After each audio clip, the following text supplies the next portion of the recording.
bonjour à tous, on vous propose du contenu assez exceptionnel avec MH Planes. MH Planes, c'est du Stearman, du Piper L4 et surtout, c'est une expérience assez vintage.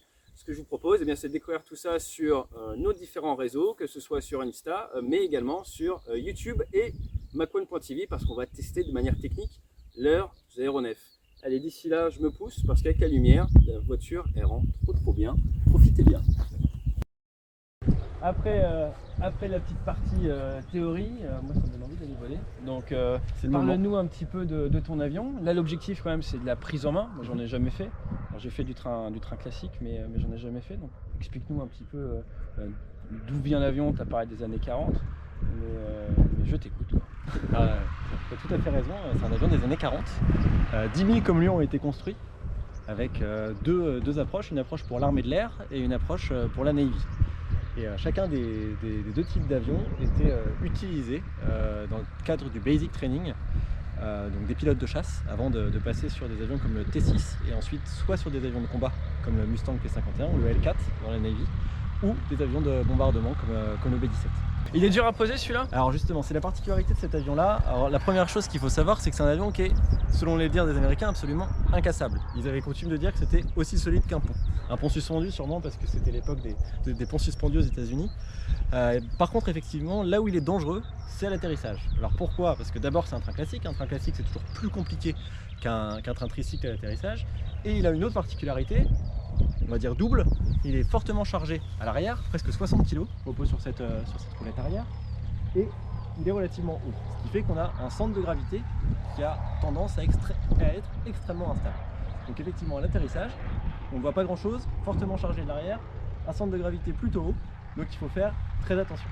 Les élèves commençaient déjà derrière. Ils commençaient derrière déjà? Avec l'instructeur devant, ouais. Et pour le solo, effectivement, si on volait seul à bord, si tu pars seul à bord, tu voleras en place arrière pour équilibrer l'avion puisqu'il est fait pour voler comme ça. Le centre de gravité. Ok, ça marche. Laurence, oui. On met le parachute. Ok. Et ensuite on fera le briefing, comment on utilise le parachute. Ça marche. Dans la lourd, hein, ça pèse combien? Ça pèse 17 kg. Alors, avant de s'attacher, bien évidemment, prends-le dans tes mains. Ouais. Voilà. Ah oui, d'accord. Ça s'appelle un manche à balai. Ok. Là on a la manette des gaz. Là on va voler relativement bas, c'est en pied, d'accord, 1000 pieds ça fait 300 mètres. Tu vas avoir un casque radio que je te mettrai. Tu as un rétroviseur qui te permet de voir ton pilote derrière. Si ça va pas, qu'il n'y a plus de radio, tu fais ça. Si ça va, tu as le droit de sourire au pilote.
j'ai fait mon baptême en PT17 Stearman, la tête dehors. Alors ça change pas mal hein, du Rafale, ça change pas mal du 737 et c'est extrêmement agréable. C'est un type d'aéronautique que je ne connaissais pas et qui est très sympa. Donc le moteur, on sent la chaleur d'ici.